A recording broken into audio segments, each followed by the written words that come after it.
ഈശോമിശിഹായ്ക്ക് സ്തുതിയായിരിക്കട്ടെ. Praise the Lord. Hallelujah.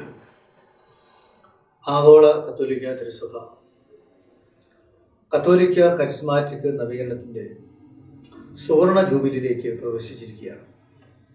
ആഗോള കത്തോലിക്ക കരിസ്മാറ്റിക് നവീകരണത്തിൻ്റെ മലയാളികളുടെ ഒരു ആഘോഷം ഈ കഴിഞ്ഞ ദിവസങ്ങളിൽ ഒരുങ്ങൂർ ധ്യാന മന്ദിരത്തിൽ വെച്ച് നടക്കുകയുണ്ടായി. അതിൻ്റെ സംഘാടകർക്കും പ്രവർത്തകർക്കും പങ്കെടുത്തവർക്കൊക്കെ അഭിനന്ദനങ്ങൾ രേഖപ്പെടുത്തുന്നു. ഞാനതിൽ മുഴുവൻ പങ്കെടുത്തില്ലെങ്കിലും 2 ദിവസം പങ്കെടുക്കാനുള്ള അവസരം കിട്ടി. ബാക്കി ഞാൻ വീഡിയോയിലൂടെ കാണുകയും ചെയ്തു. എൻ്റെ മനസ്സിലെ ഒരു ചിന്ത ശക്തമായിട്ട് വന്നത്, ബഹുമാനപ്പെട്ട കുറ്റിക്കലച്ചൻ ജീവിച്ചിരിപ്പുണ്ടായിരുന്നുവെങ്കിൽ ഈ സുവർണ ജൂബിലി വർഷത്തിൽ കരിസ്മാറ്റിക് നവീകരണത്തെക്കുറിച്ച് എന്തു പറയുമായിരിക്കും? കാരണം കുറ്റിക്കലച്ചൻ ഇന്നില്ല.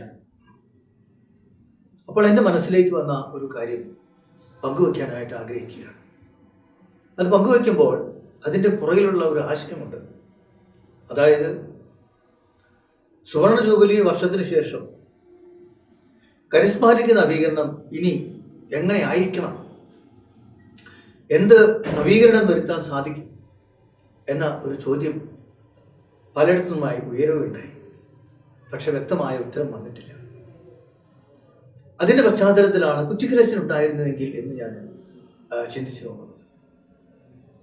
നായക്കമ്പറമ്പലച്ചനും കുറ്റിക്കലച്ചനും ഒക്കെ കരിസ്മാറ്റിക് നവീകരണത്തിൻ്റെ ആ ആദ്യ കാലഘട്ടത്തിൽ ഒരുമിച്ചൊക്കെ യാത്ര ചെയ്തവരാണ്. പിന്നെ കുറ്റിക്കലച്ചൻ കൂടുതലായി ആകാശ പറവകളുടെ പ്രസ്ഥാനത്തിലേക്ക് വിളിക്കപ്പെട്ടു, തിരഞ്ഞെടുക്കപ്പെട്ടു, അഭിഷിക്തനായി എന്നൊക്കെ പറയേണ്ടി വരും.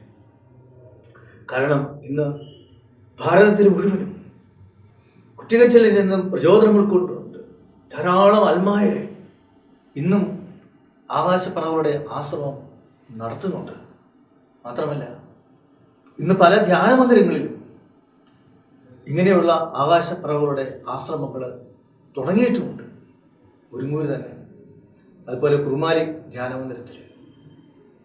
അപ്പോൾ ധ്യാനമന്ദിരത്തോട് ചേർന്ന് ആകാശപ്പറവകളുടെ ഒരു ശുശ്രൂഷ കൂടി ഉണ്ടായിരിക്കുക എന്ന ചിന്ത വളർന്നു വന്നിട്ടുണ്ട്, നഷ്ടപ്പെട്ടു പോയിട്ടില്ല. അതോടൊപ്പം തന്നെ കുറ്റിക്കലച്ചൻ്റെ ആ ജീവിത ശൈലിയിലേക്ക് നോക്കുമ്പോൾ നമുക്ക് കാണാൻ സാധിക്കും, അദ്ദേഹം തീർച്ചയായും ഒരു കരിസ്മാറ്റിക് വ്യക്തിയായിരുന്നു.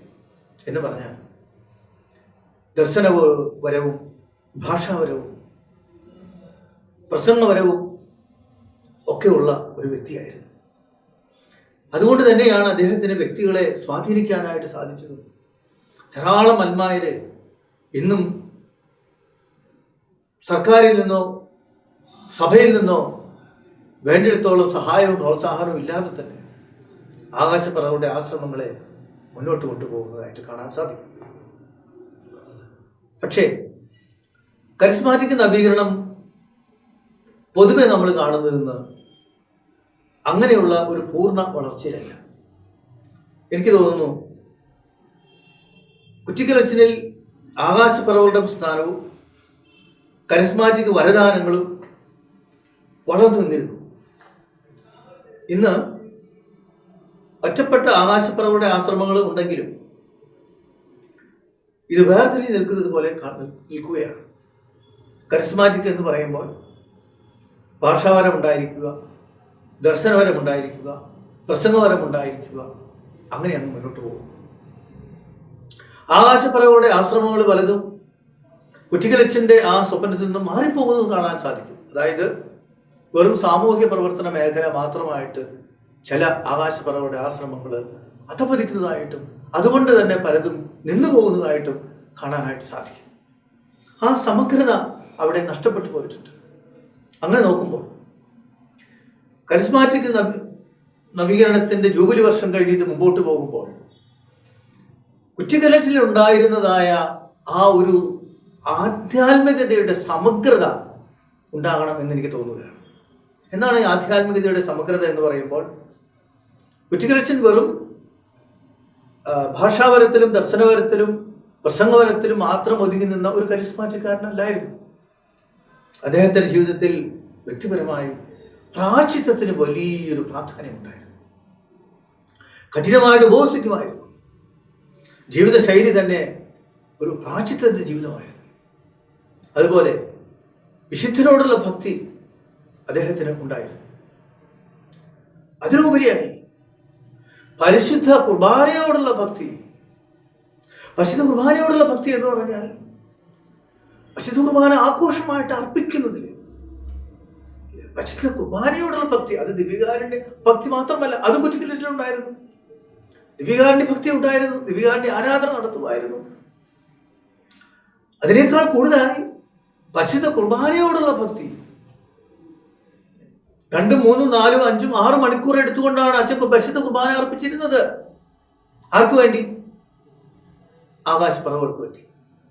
അങ്ങനെ പരിശുദ്ധ കുർബാനയുടെ ഭക്തിയും ആരാധനാക്രമത്തിന്റെ ചൈതന്യവും കുറ്റിക്കലിച്ചിലുണ്ടായിരുന്നു. ആ ഒരു സമഗ്രതയിലേക്ക് ഇനി കരിസ്മാറ്റിക് ധ്യാനം വളരേണ്ടതുണ്ട് എന്ന് തോന്നുകയാണ്.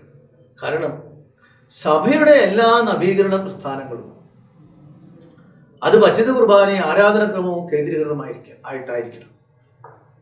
അപ്പം അതുകൊണ്ട് ഈ സുവർണ ജൂബിലി ആഘോഷങ്ങൾക്ക് ശേഷം കരിസ്മാറ്റിക് നവീകരണം എന്തായിരിക്കണം എന്ന വിഷയത്തെക്കുറിച്ച് ബഹുമാനപ്പെട്ട കുറ്റിക്കലിച്ച് ജീവിച്ചിരിപ്പുണ്ടെങ്കിൽ അദ്ദേഹം പറയും, നമുക്ക് ഭാഷാപരവും ദർശനപരവും രോഗശാന്തിപരവും മാത്രം പോരാ, പരിശുദ്ധ കുർബാന വേണം, ആകാശപർവ്വങ്ങളിൽ ശുശ്രൂഷ വേണം, ഭക്തികൾ വേണം.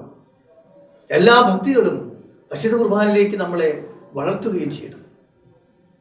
അതുകൊണ്ട് ഈ സുവർണ ജൂബിലി ആഘോഷത്തിന് ശേഷം കരിസ്മാറ്റിക് നവീകരണത്തിലേക്ക് പരിശുദ്ധ കുർബാനയുടെയും ആരാധനാക്രമത്തിൻ്റെയും ചൈതന്യം ഉണ്ടാകട്ടെ, വളരട്ടെ എന്ന് ആഗ്രഹിക്കുകയാണ്. എന്ന് പറഞ്ഞാൽ കരിസ്മാറ്റിക് ധ്യാനങ്ങളിൽ പരിശുദ്ധ കുർബാനയെക്കുറിച്ച് പ്രത്യേകമായിട്ട് പഠിപ്പിക്കാൻ തുടങ്ങണം. അതാണ് ഏറ്റവും പ്രധാനപ്പെട്ട കാര്യം. പരിശുദ്ധ കുർബാനയെക്കുറിച്ച് പഠിപ്പിക്കുന്നതിൽ നിന്ന് നമ്മൾ ഒത്തിരി അകന്നു പോയിട്ടുണ്ട്. നമ്മുടെ കർത്താവിൻ്റെ എമ്മാവു സംഭവമാണ് അതിൻ്റെ ഏറ്റവും നല്ല ഉദാഹരണം.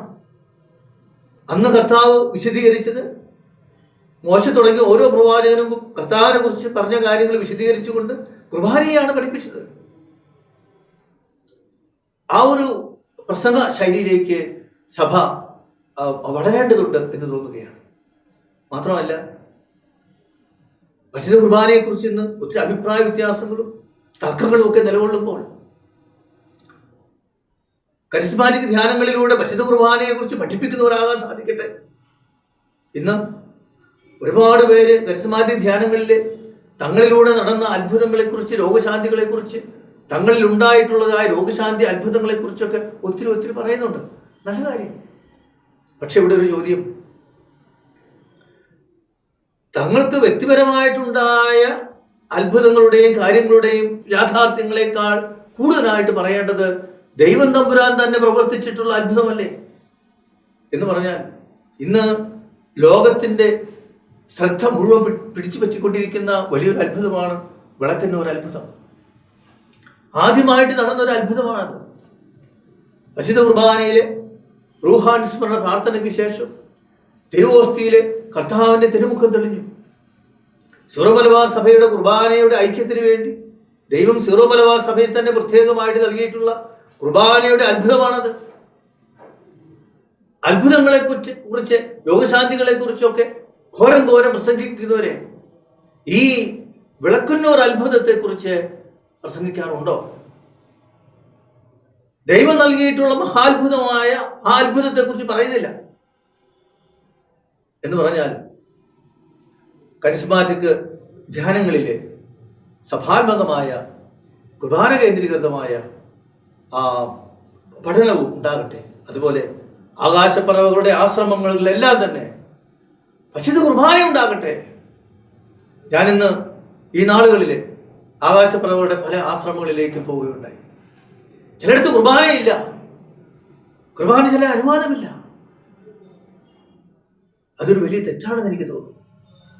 ആകാശപ്പറവകളുടെ എല്ലാ ആശ്രമങ്ങളിലും കുറ്റിക്കലച്ചന്റെ പ്രചോദനത്താലാണ് അത് ആരംഭിച്ചതെങ്കിൽ പരിശുദ്ധ കുർബാനയിൽ നിന്ന് ശക്തി സംഭരിച്ചുകൊണ്ടുള്ള പ്രേക്ഷിത പ്രവർത്തനമാണ് ആകാശപ്രഭകളുടെ പ്രവർത്തനം എന്ന് മനസ്സിലാക്കിക്കൊണ്ട് എല്ലാ ആകാശപ്രഭകളുടെ ആശ്രമങ്ങളിലും ആഘോഷമായ പരിശുദ്ധ കുർബാന ഉണ്ടായിരിക്കട്ടെ. കാരണം അതായിരുന്നു കുറ്റിക്കലിച്ചിലൂടെ സഭയ്ക്ക് നൽകപ്പെട്ടിട്ടുള്ള പരിശുദ്ധാരൂപി നൽകിയിട്ടുള്ളതായ വലിയ ഒരു ദാനം. അപ്പോൾ സുവർണ ജൂബിലി കഴിഞ്ഞ് മുമ്പോട്ട് പോകുന്ന ഈ കാലഘട്ടത്തിൽ ആരാധനക്രമ കേന്ദ്രീകൃതമായ കത്തോലിക്ക കരിസ്മാറ്റിക് നവീകരണമായിട്ട് വളരുവാനും ആകാശപ്രഭകളുടെ സ്ഥാനങ്ങളെ വളർത്തിയെടുക്കുവാനും ആകാശപ്രഭകളുടെ ആശ്രമങ്ങളിലെല്ലാം പരിശുദ്ധ കുർബാന ഉണ്ടാകുവാനും അതുപോലെ പ്രായശ്ചിത്തത്തിനും ജാഗരണ പ്രാർത്ഥനയ്ക്കും ഭക്തികൾക്കും എല്ലാം പ്രാധാന്യം നൽകുവാൻ കത്തോലിക്ക കരിസ്മാറ്റിക് നവീകരണത്തിന് സാധിക്കട്ടെ. ഹല്ലേലൂയ. Praise the Lord.